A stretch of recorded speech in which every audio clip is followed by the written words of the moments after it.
Uh, I was laughing so hard, my throat is dead.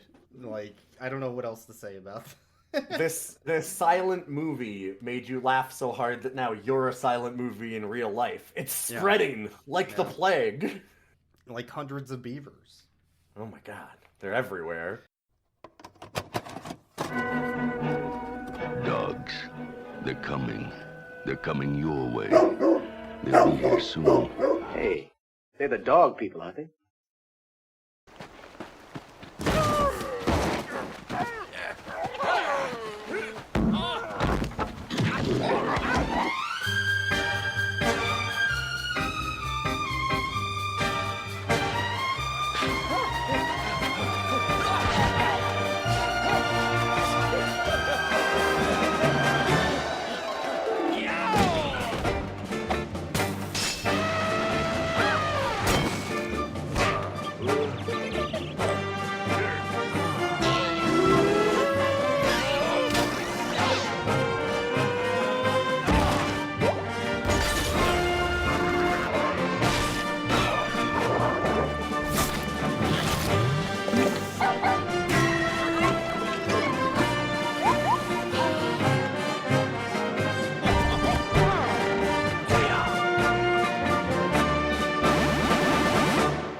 Welcome to Rough Cuts, everybody. This is Boix. This is my co-host, Ilion. Hello. In this podcast, we watch movies with dogs in them, and then we rate the dogs at the end. I noticed that you dropped off the bad movies. The what? Normally it's bad movies. Bad dog movies. Sorry, the what? The what? Huh? Huh? What? Listen. Boix is a good boy. He's a good boy. Sometimes he deserves a treat. Can you truly know if a movie's good or bad if it only has 200 or less reviews on Rotten Tomatoes? I mean, like, it could be good. It could be bad. You don't know. It doesn't, I mean... Was it a 97% plus rating? Some might say an overwhelming majority of people who watched it, even with a small sample size, thought it was great, would be a sign that the film is good. But... You never know. People like Marvel movies. People like Top Gun. People like the Top Gun. God, this should have won the Oscar for 2022. Yeah, so Hundreds of Beavers is a small independent film which only released in theaters, in small film festivals around America and I think parts of Canada. I wouldn't even know. Like, it's so underground. It's so small. Yeah. And then it eventually got dumped onto streaming, which is both good and a shame. 2 years later, yeah. It's good because now it's available. Yes. Which it wasn't. And I was talking about when this came out. You and I knew about Hundreds of Beavers for a couple years now. For a while. But we're like, I can't see this unless I go to a film festival. I'm thinking about driving to a film festival to see Hundreds of Beavers. And I'm like, I'm in the middle of fucking nowhere in Canada. So it wasn't no gonna way work. I was gonna see it wasn't gonna work. Yeah. So we had to wait. But because they just dumped it on streaming, that also means nobody knows it exists. And that's our PSA for today. Go watch Hundreds of Beavers. Stop listening to this podcast and just go watch it. We can't spoil anything for it, though, I guess. It's all visual. I can't spoil anything because it won't make sense so out of hard. context. But that said, the less you know, the better, I think. Maybe. I don't know. I don't think that there's any way that we could spoil the number of jokes that are in that movie. Because it's like an airplane movie or something. I was gonna say, like, it's where very much there's a joke a second. Mm-hmm. It's very much in the style of something like Airplane, without the racism. Or Hot Shots Part 2, without the racism. Yeah. Without the racism. God. It's kind really, of a Monty Python-esque, I would say. It's got a lot of influence, I would say, yeah. Because the visual gags, a lot of the time, have like a very Terry Gilliam vibe, like some animation type stuff. Yeah. And then there's a lot of like Abbott and Costello. There's a lot of, because it's meant to be a silent film. It's not exactly. No. But it's aping a lot of the trappings of that. Like, it even eventually does title cards with like the little, like, you know, cursive text and swirls on the edges and things like that, like the big black title cards. Because it's trying to be a 1920s, 1930s style joke. Slapstick comedy. That's making fun of something from the 1800s. Yes. Yeah. Basically. Yeah. And it nails it. Like it's got it's very Tex Avery as well. Like but I would say it's also very The Lighthouse. As a strikingly different film. With its horror elements and its thriller moments and shots and... Yeah, it does go to that point. It does do that for a very little bit of the film. Basically as an extended setup for a whole slew of jokes later on. Yeah. There was... Yeah, I mean, we'll talk about that in a minute. I think, because that was actually a moment where... Because it was probably 30 minutes in or so that started. Yeah, it was a bit, yeah. It was... Because the movie starts off with a ton of just, like... classic jokes. Pratfalls, Tex Avery, and then it starts getting weirder and weirder as it goes on. It starts kind of trickling in little things. It starts getting dark for a little while. Yeah. It gets really... Because, okay, so the premise of it is that there is a man who runs a still, like, selling Apple Jacks, so selling, like, hard cider. And then he has a bunch of, in the opening montage kind of thing, like it's a song.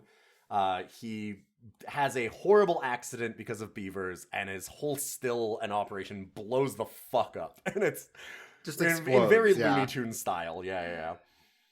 And then he's gotta try and like survive in the woods in the middle of winter. And so then it's kind of like the rabbit season type stuff of like, you know, him doing Elmer Fudd, like Acme level jokes of like putting traps over holes and all of it going wrong, like all the rabbits outsmarting him. There's some incredible jokes with a snowman bunny. The snowman jokes are so... Oh my god. the bunny snowmen It's so much. Very, very good. But he meets a trapper eventually, and that's when it gets dark, is because the trapper dies slowly. Yes. Like,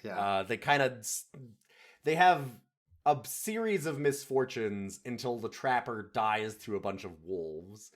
And at that point, I was like, oh no, this movie was so funny. And it's not that... There's really, really good cinematography during that sequence, but it's not funny. They could have spiraled to a very depressing story, right, or something, or just like run out of jokes, which is like a big thing with a lot of movies like this when they're just throwing a million things at you, and there wasn't really a plot so much yet, right? Like there wasn't not yet too much going on, and so you're kind of like, oh, did they kind of run out of steam and not know where to take it, and now they've fallen apart?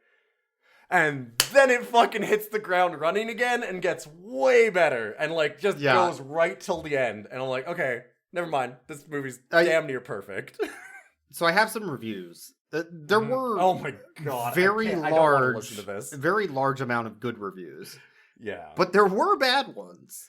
You're gonna upset me after tickling my fancy for so long. There were bad ones, but I think I know why they're bad. I think I know why. It's because Can of how I interrupt you for one last thing? Yeah, I just want to say, because you were talking about your throat being sore from laughing so much. I went downstairs after this to go and rave about it to my wife, and she had closed her door because I was laughing too goddamn loud. She's downstairs. Oh, I was laughing so loud and so much that she had to close all the doors between her and me to like try and muffle the sound. And I have even told her, I said right afterwards, she's like, that sounded really interesting. I'm like, I will watch it with you again today because I loved it so much. I just want to see it again. Yeah. Like, I would immediately, today, instantly. I'll just watch it back to back. This reminds me of when I was younger and I used to just rewatch Monty Python and the Holy Grail over and over and over again and just learn all the jokes, or Kung Pao, which is a movie you have not seen. But, I have not seen but I have watched probably 100 times, and it's always funny. Yeah, it's an absolute It's that type classic. of thing. This is one of those things where we're supposed to watch bad movies, but like I said, we deserve treats. This a little treat for us. So before I get to the review, of the the top 10 most popular films in 2022, one of our favorites is in that list, which is, I think, also similar in some ways to this movie. And that is Everything Everywhere All at Once. Yeah. Where it has a lot of the same, like, violence into sexuality, into, oh my god, this is serious. Yeah, and shit jokes. And shit Lots jokes. of shit jokes. Lots of shit jokes everywhere. And it's just like, oh my god. Normally, it's so funny, the line on that. Humor is such a fragile thing where a lot of movies that we watch, a lot of the kids' movies, are poop jokes, right? Like, they have a lot of them in them. There's lots of fart jokes and things. But there's like a cleverness missing that this has, right? Like, it could just be haha poop joke. We've seen that. Yes. Haha, poop, it's funny. That's not funny. What is funny is him going through the woods trying to find beavers and seeing all of their various toilets that they have with little, like, toilet papers on a stick next to them. And then, like, and it constantly escalates where he's, like, sitting there and he's like, wait, how did they poop on? Oh, they went into the tree and then pooped down. And then pooped down. And then there's another one with a swing on it and it has a target. And he's like, what? Oh, they're swinging on it and then shitting to the targets. And then they bring it back or he bringing falls it back into it. is like, so funny. 45 minutes later, he falls into the target and he looks around and he goes, oh! And then, like, just, of course, like, bullseyes on him. And it's oh, God, it's they brought that back, like, twice, actually. Because the first time they bring it back, he sees that a beaver hit the bullseye. He's like, oh, pretty good. Yeah, and he did a little shot. Oh. yeah. Like, that could be in an Adam Sandler movie. Oh my god. It would be the most annoying fucking thing you've seen in the whole film. Mm-hmm. But in this... You basically took all the bones out of my body when you said Adam Sandler. Like, I felt like it deflated immediately. But in this film, you're like, oh, okay. Yeah, clever. Yep, yeah. It's anyway, so let me get to the reviews that will definitely not not upset me. Not me either, yeah, no. This is a 3-star review with a caveat. You have to ask yourself, what is 2 hours of my life worth? I gave it an extra star for originality and novelty, so their actual review is 2 stars. You can watch the first 20 minutes and the last 20 minutes and get the gist of the film. It goes on too long with the same pratfalls and gags to be considered great, which they don't understand that building on a joke is a thing you can do. The incredible part about this movie is, for me, is not the way that it tells a single joke. If it just told single jokes, it'd be bad. I wouldn't necessarily say it would be bad, but I don't think it would be great. This movie, though, like, it will tell a joke in the first 30 seconds, and then it will tell that joke with a slight spin 10 minutes later, and then again with 20 minutes later, and then again, like, and it'll just do that through the whole movie in increasingly clever ways. And being mad about that, 1-star review. Has this site been hacked? This is probably the worst thing ever made. I can make a better fist of a film with a camcorder after 8 pints. Honestly, this feels like a scam in some way. Do not waste time or money on this rubbish. Here's 1.5 star.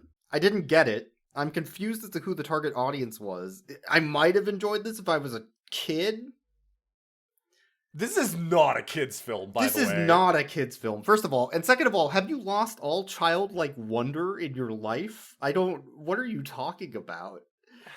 Is this a man that looks at a fucking stock exchange? Is like, oh, that gets me off. Like, fuck you. Yeah, this is somebody who exclusively watches, like, men that look like they're pit bulls, like roided up pit bulls with no necks, talking about how they've got 40 hours in a day because they've split their day into, like, extra hours. Half a star. This is the lowest so far. I understand that some folks continue to like Looney Tunes into adulthood, but that doesn't make this a good movie. I truly think that this is a crowd campaign to get people to watch this film. It's awful. There's no plot. Nothing happens. Wait. I think that them having advertising is a way for them to get people to watch their movie. Yeah, that's the fucking point. Hey, guess what? That's kind of the point of pretty much every. I think what happened, right? Like, I think what can happen, and this is a potential issue with the film. You can watch the first 15-20 minutes and see all the gags and all the Looney Tunes jokes, and be like, oh, I got it. I don't need to watch anymore. Right? Because you're like, no. it's a little but you can be like, it's a little referential in things I've seen.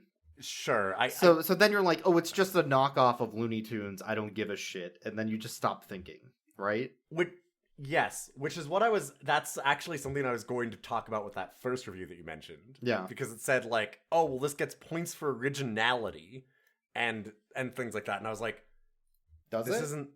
Yeah. I mean, some of it.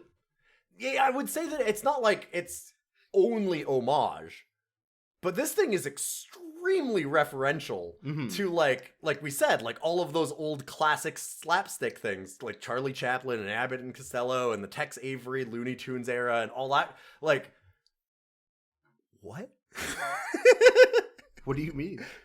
I think some of the things they're doing, like, I mean, a lot of the animation is very Monty Python, with that like paper animation of a mouth moving or a head moving or something. Yeah. But then there's also like puppets, and oh god, yeah, and there's like crocheted animals, and like there's some very inventive things that they've done to like, some of that you could say is referencing like Jim Henson, sure, maybe. No, yeah, that's like, very original. Yeah, that was. But really some cool, of that is like really cool and interesting. Like, so one thing we didn't mention is most of the costumes for the animals are all mascots. Yes, that was the thing, is all of the animals that they have to get animals in the film, they're all felt things. They're all either giant mascot costumes, like for a sporting event, or they're little felt handmade puppets. Or like crocheted fish and things. Like, it's very cool and creative. And sometimes they do really funny things. Like with one of the beavers that's getting butchered, and it's a human mascot suit. Yes. So they fill the suit with crocheted and felt organs, guts. Yeah. And like, that's so funny. It's so good. But it's also so the creative funny energy that went into like, oh well, we have to fill it with something, and we could just do gore and make it gross. But that's not in the spirit of what we're making. No, yeah, not at all. So they went the extra mile to make props for it and do that. And like, I'm like, holy shit, the amount of just talent on display. And work. So much goddamn work. Like, that was another thing about one of those reviews that you mentioned, is how they said, this feels like a scam because of how little energy went into it. And that one, and it's like, later on, said something about you could make this on your phone. And I'm like, no, you can't. Are you kidding? Are you joking? The other thing, too, watch this film and then read that review again. Like, you, dear listener, please watch this film and then read that review and think about, like, the cinematography of things of, like, him climbing up the tree to escape the wolves. Yeah. Like, there's some incredible cinematography in this. There's some really, really inventive and cool shots that... The idea that this is low on creativity and ideas is asinine. It's unbelievably stupid. You'd have to think that like slapstick humor is childish and a mature adult, would never laugh at a banana peel. But I don't know. Like something like that. Like, you have to just have no joy in your life. I don't. Well, and speaking of banana peels, the banana peel. So this movie also, what I mean. It subverts your expectations, but not in the meme constantly. way. Not in like the buzzword way. It literally does that. Yeah, like it does a very clever job of constantly setting up different jokes, and then just putting a little spin on it right at the end. Yeah. Where, like, he's walking across a lake, and there's a banana peel on it, and he's kind of looking away, so you're like, okay, he's gonna slip on the banana peel. And then he steps very easily over it, but it is a punji trap, and it, like, flips over like a trap door, and it falls into a hole, and it's like, okay. And you're oh, he fell in the hole, that's funny. But then it zooms in on him in the hole with a leg that's very mangled. Oh, and a dead beaver impaled. You're like, oh, that was serious. That is the start of the serious arc, the little 10-minute kind of thing. But it's like it's subvert your expectations multiple times in the same scene. Yeah, and that type of surprise is fun. Oh yeah, and interesting, and you're like, whoa, what? Huh? There's a lot of really clever traps and stuff that he uses to catch the beavers. Because the basic premise of it eventually ends up like this. And I was really worried. Like I said, I was actually worried that this would have been an amazing, like, 30, 45-minute short. Yeah. And couldn't stretch out to the full, like, hour and a half kind of movie that it was. Especially, like I said, when we got to the kind of dark part. That part ended up being necessary, and I don't necessarily fault the movie for it.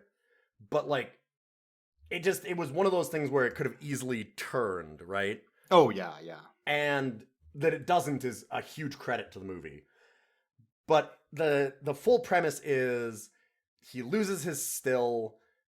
He now has to survive the winter. But then he meets a trapper, like, trader, like a trapper cabin.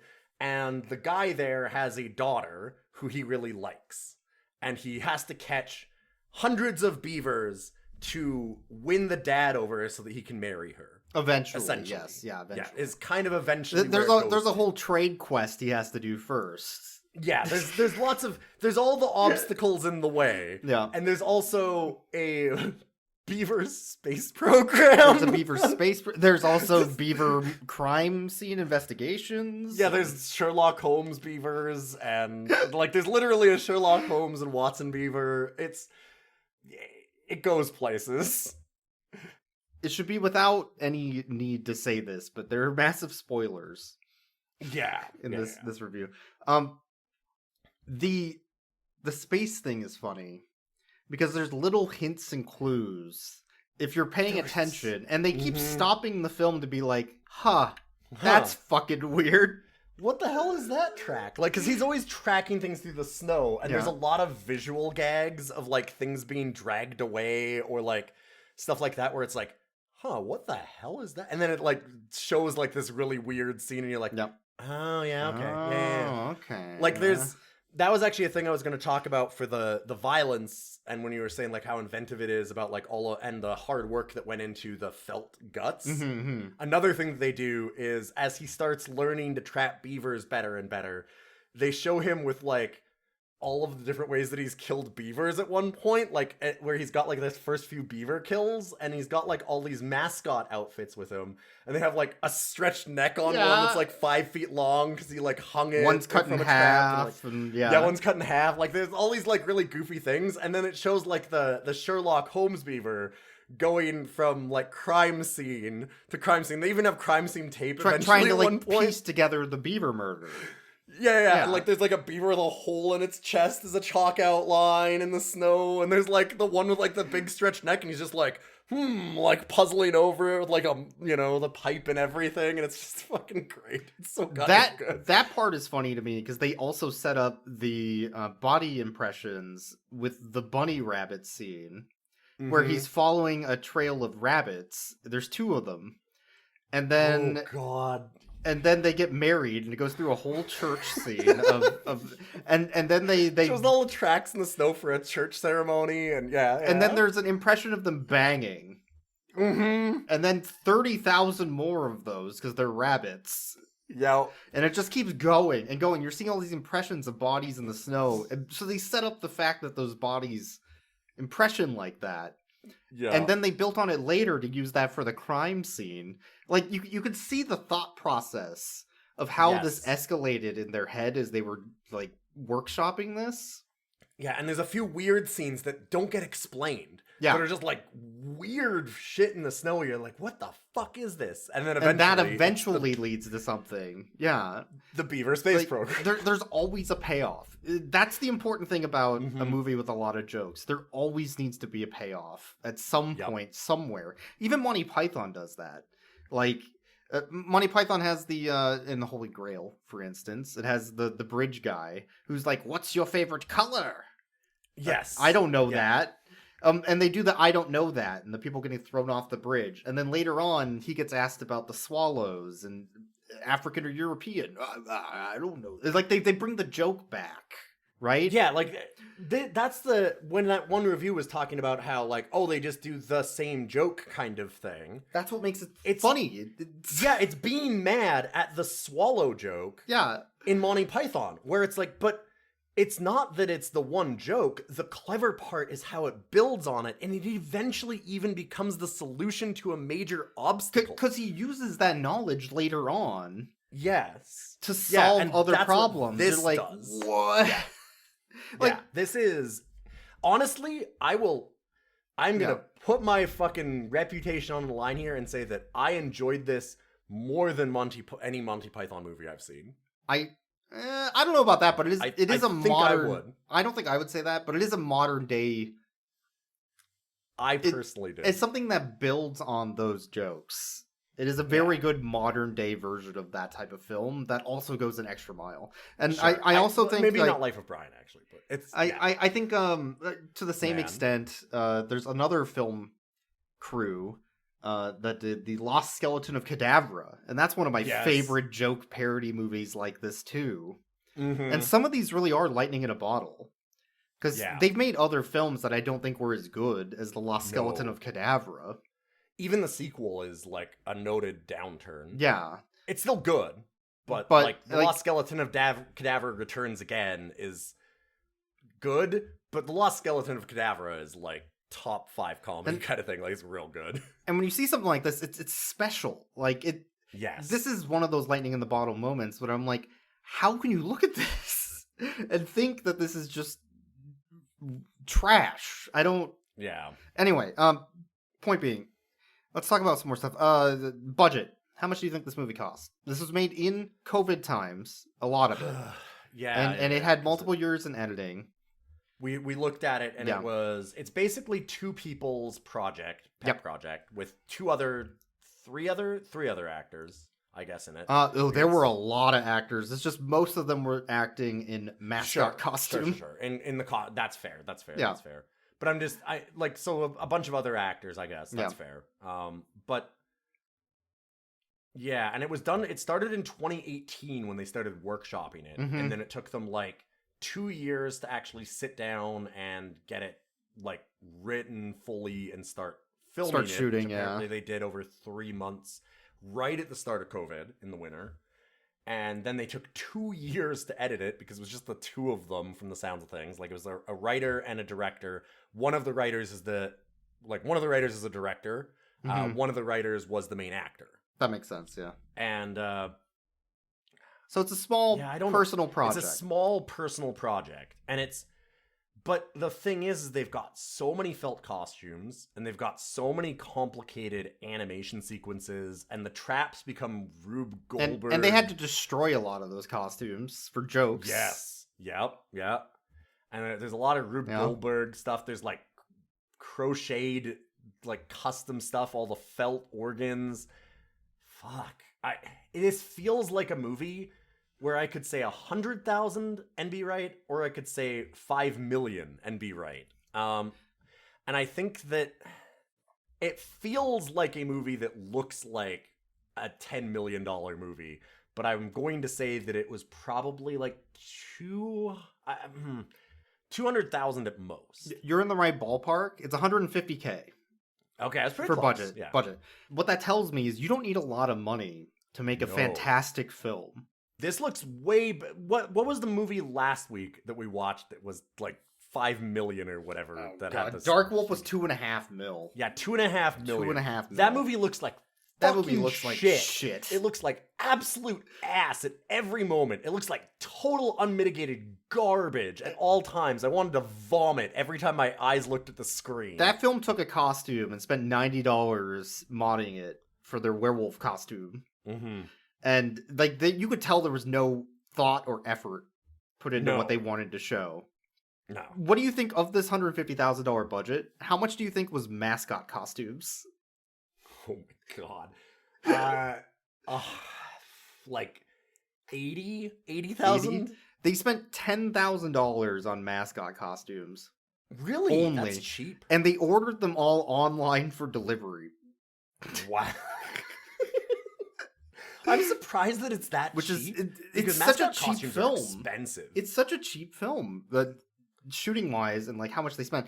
Now, you could take into account like, oh, but they had to spend all that extra time of their life editing it. Yes. Where if they spent more money, they could have paid for more people to do things and Absolutely. Yeah. I get that, but still, for a project, an insanely low cost considering the output and quality.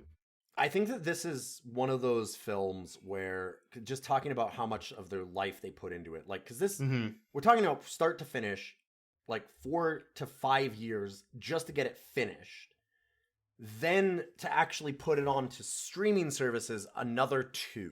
Like it's 7 years basically start to finish to get this thing out the door in any reasonable like commercial capacity. And I just wanted to say that like it really shows how a film like Dark Wolf, or a lot of the movies that we do that are for a lot of money but are made very specifically as commercial enterprises, and that nobody has any love or there's no heart vision with it. It really can show it's not always going to happen, but when somebody actually really fucking cares about a project and really wants to make art, it really comes through. Because this thing is just incredible. That's exactly why the sequel to Lost Skeleton and Cadavra isn't as good. Because they saw commercial success, and they're like, we need to do that again. But they didn't have the... I don't know. It didn't have the same drive. Didn't feel like they had the drive of like, let's just make this because it's fun. Yeah, it didn't have the same heart. Yeah. I think that's the same thing. But okay, I do have good news.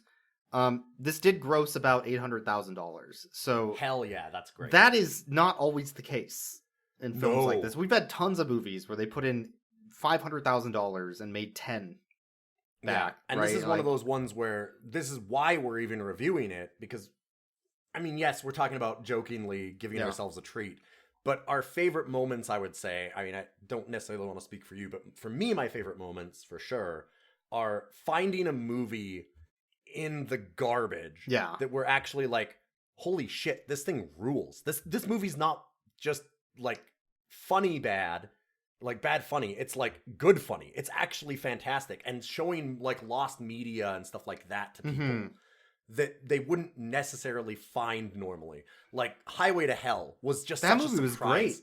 That movie's fantastic, and it's like not even like jokingly bad. Like this is a great film, and nobody that I know has heard of it. Like it should be a cult classic. It should be an incredible film, and I hope the same thing for this.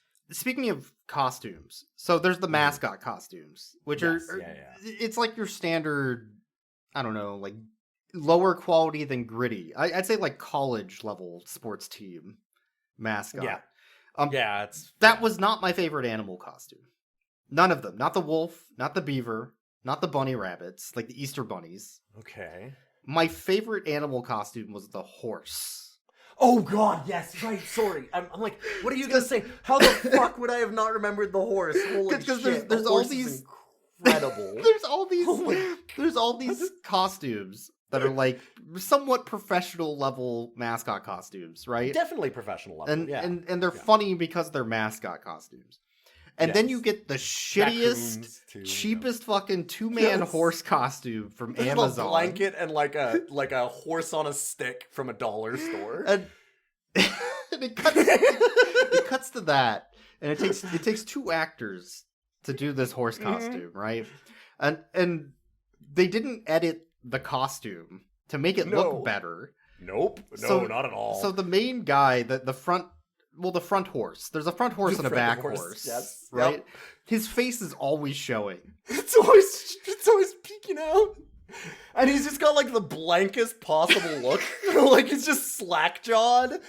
And it's later on, a character tries to jump on it and ride. That was really good. And like he's like he like hi ho silver kind of like whistle and like you know the noble horse shows up and it like zooms in on the face and it's just like slack-jawed and then he like jumps on the back of this costume and the whole thing just collapses and then it shows afterwards it shows him like ride up like it's they kind of portray it like oh no it worked but like god it's so fucking good, it's so goddamn good. One thing that happened recently before the recording this is David Lynch passed away.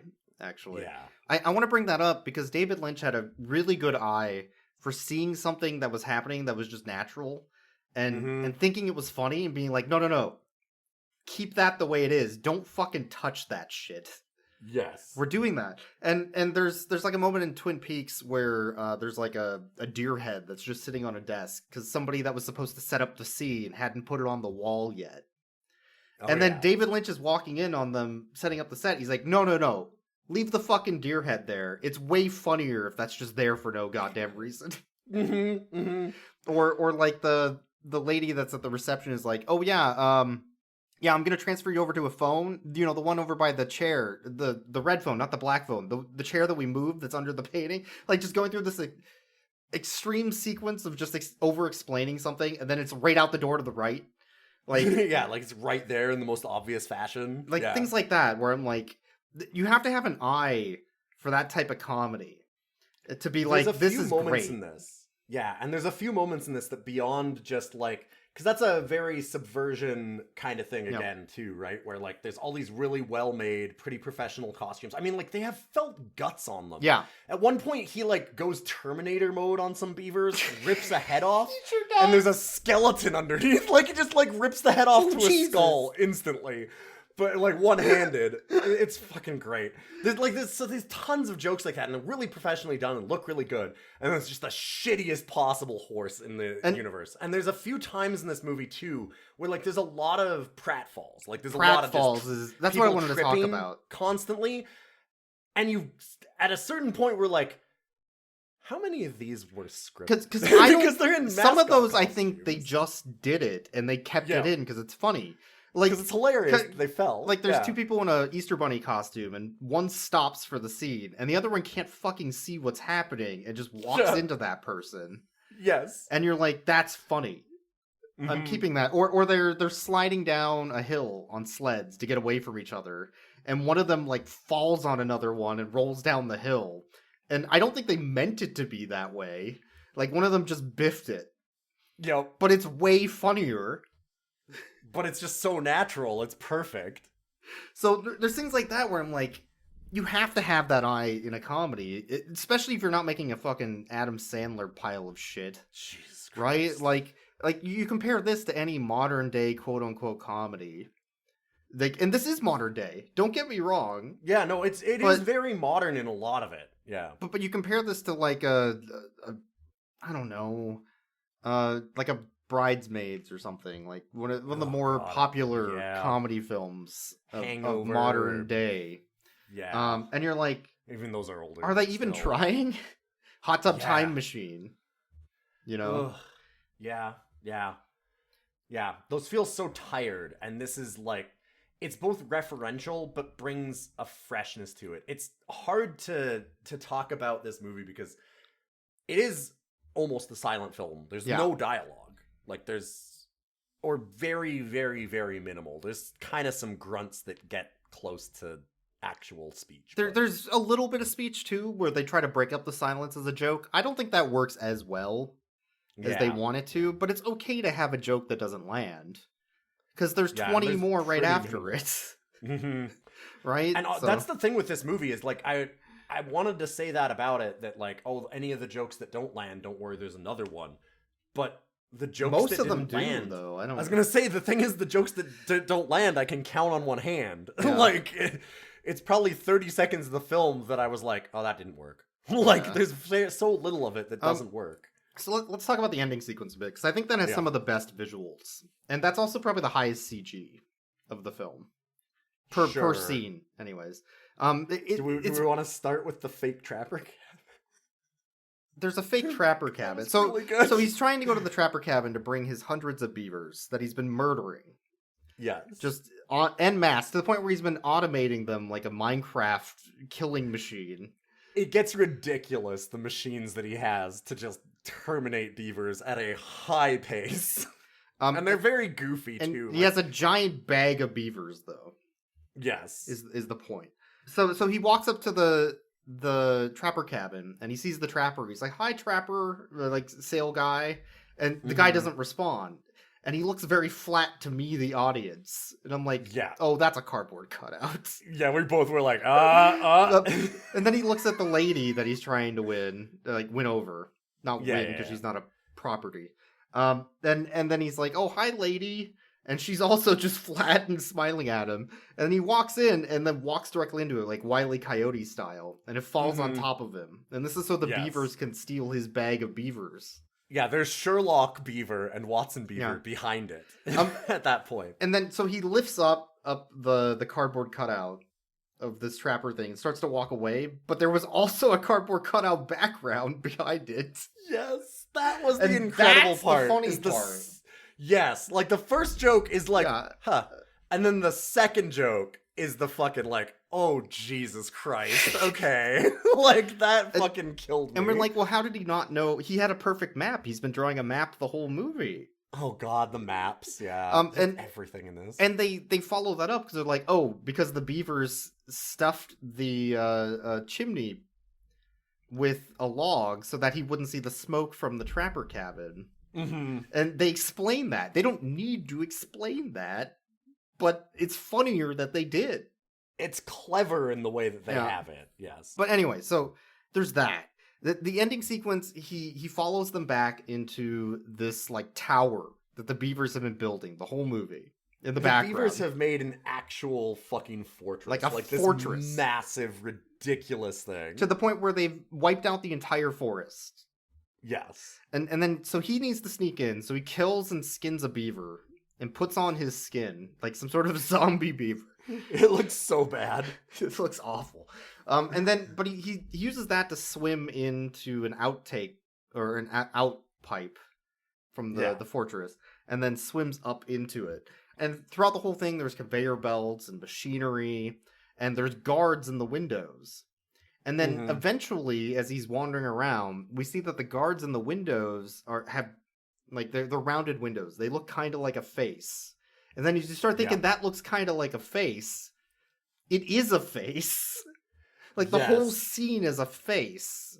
And in a very clever way. It's such a great little it's like, such a really cool thing. visual. Yeah, because he runs from the time that you really, really realize that it's on purpose is when he runs across, like, hiding, doing a stealth thing from one beam to the next. And the two beavers kind of half glance at him. And as they do that, like, a third beaver kind of, like, pulls a lever that changes the shape of the windows a little bit. And they kind of go into, like, narrowed eyes, like they're suspicious.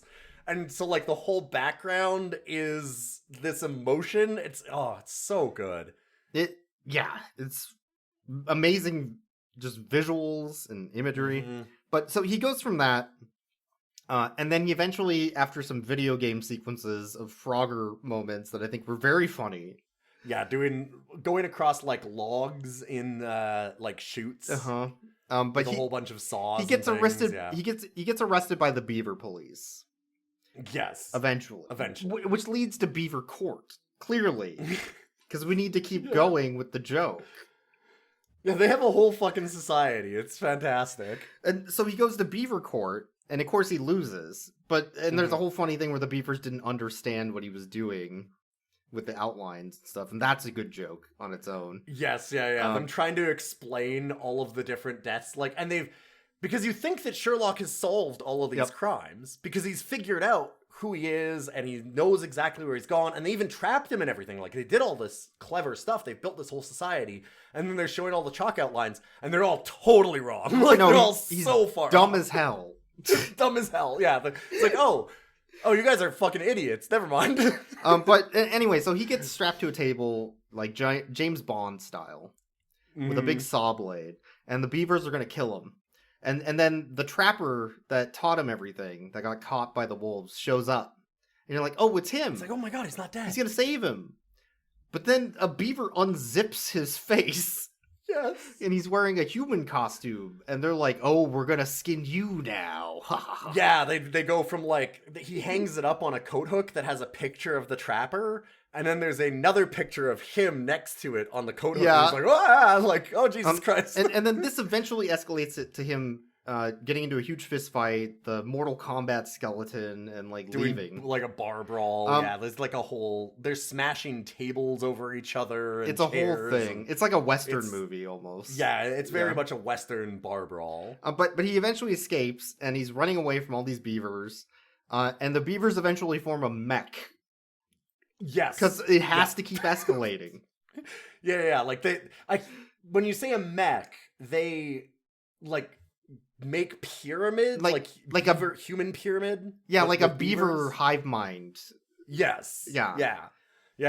And their space program has also failed at the same time because he fucked that up while he was in there. So there are rockets flying around, and it's a whole thing. It's a whole thing. This sounds unbelievably stupid, but as the final escalation of a movie that has built up to it, it's pitch perfect. I think another movie I would compare this to that we also really enjoyed was Yadaman. Yeah. For a lot of the same reasons of the escalation and the goofiness. Yeah, and how much it's like there's a lot of like sex jokes and stuff in it. Oh yeah. But they're crude but not gross, if that makes sense for the most part.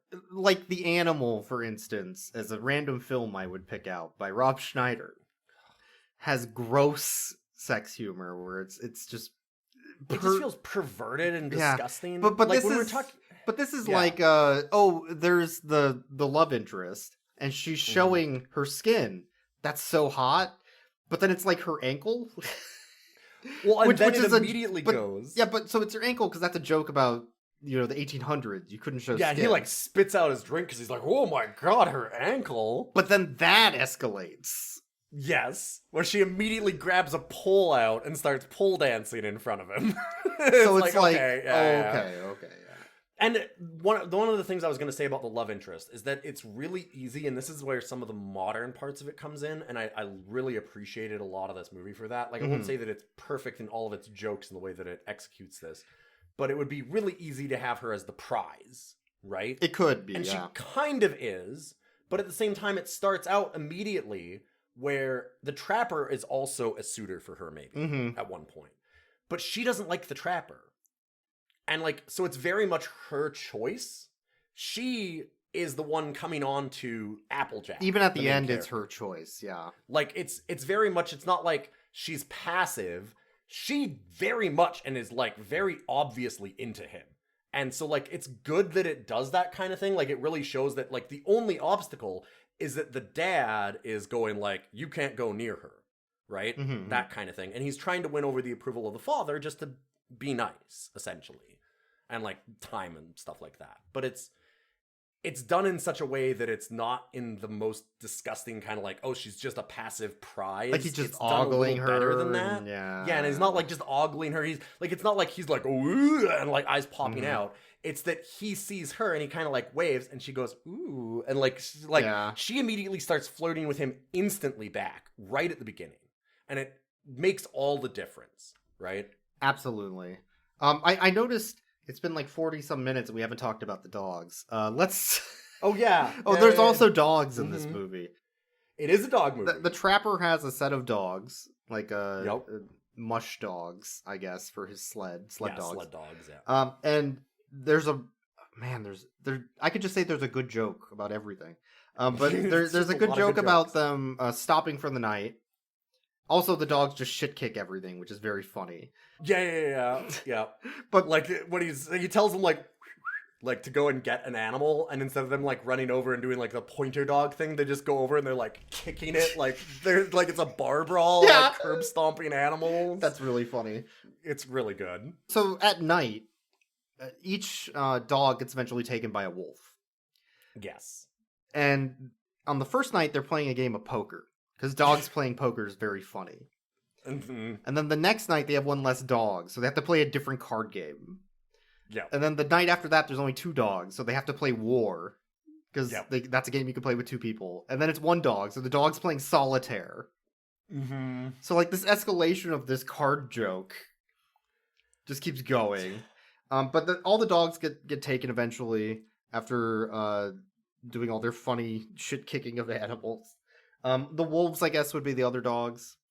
But yeah, let's just rate the dogs. Let's call it. Let's rate the dog. We could sit here and gush and pick out like individual jokes that we find absolutely hilarious for another hour because Easy. And like the movie's only that long. We could make this podcast longer than the movie talking about how good the jokes are. But we should probably Let's start with the sled dogs. Watch it yourself. The sled dogs are really good at card games. Yes. I think I would rate those dogs as would take to a casino to count my cards for me out of 10. Yeah. I do have it over my pool table at home out of 10. Oh yeah, that makes sense. The wolves though, the wolves are a little bit harder. The wolves are constantly ferocious. They're willing to attack at night. They have a cool cave full of human bones. Mm-hmm. Yep. I think I would rate the wolves as getting skunk gassed out of their cave. Out of 10. I was gonna say I'm rating it a 1 out of 10 for the wolves, just because it was the one icicle that killed that one wolf. God, the icicle escalation sneezed out an too. icicle. The icicle escalation was really good. The icicles were very good. There's so much. If you watch this movie, 20 minutes of which, and you're like, that's the whole film, I'm the smartest person in the world, I'm gonna write a review, you have fucked up.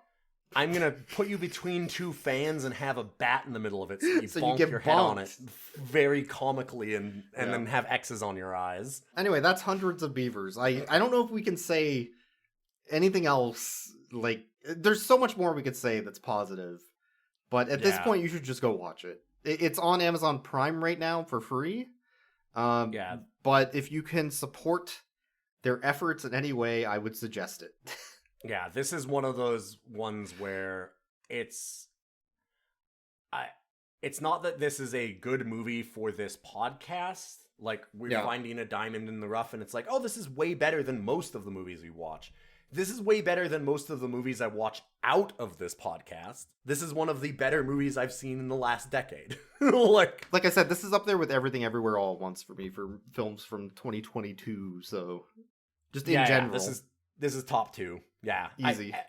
Everything Everywhere All at Once does beat this for me. Yeah, personally, but at the same time, like, this one's so goddamn. I laughed harder at this, I think, than I did at Everything Everywhere. I had to take an extended break to get my voice back. That has not happened in 6 years of this podcast. I normally, even for really funny things, I tend to not be the person to, like, do a really big, hearty laugh. Mm-hmm. And I was dying. Like, I had tears in my eyes constantly in this thing, trying to, like, the keep ice it fishing together. snowman killed you. Yeah, the fuck. Okay, so there's he makes an I listen, I gotta tell this one. It's so goddamn good. The fucking ice fishing snowman. He does it's the stupidest thing. He has an escalation of constantly trying to catch fish in the ice, and eventually he makes a trap where he gets a hook, and he manages to do a fishing line and a hook on it, and then he puts it in the hands of a snowman, so the snowman will it'll get stuck there, and then he can come back in a week or whatever and pull it out. And immediately, it shows the fish, this little crochet fish, go and grab the hook. And of course, it's just this shitty little stick that he has instantly falls out of the snowman's hands. Of course. It's a fucking snowman. And he's walking away. He hasn't even made it away from it. He kind of looks back and he's like, oh, shit. And so then he's like, and thinks about it for a second. And he makes the snowman, with abs and, these huge shoulders. It's stronger and stuff, now. And does it again. And as he walks away, you just see, thunk, as the fucking fishing line falls in again. And he just keeps walking away, and you're like, Jesus fucking Christ. What a dumb joke, but it's so good. It's so goddamn good. Anyway, that's the podcast. If you like this, You can support us on Patreon. The Slackjaw You horse. can, of course, follow us on Horse Blue face. Sky at Rough Cuts. You can email us at roughcutscast@gmail.com if you want to send us any feedback, any fan art, $1 million. I'll take anything, really, at this point.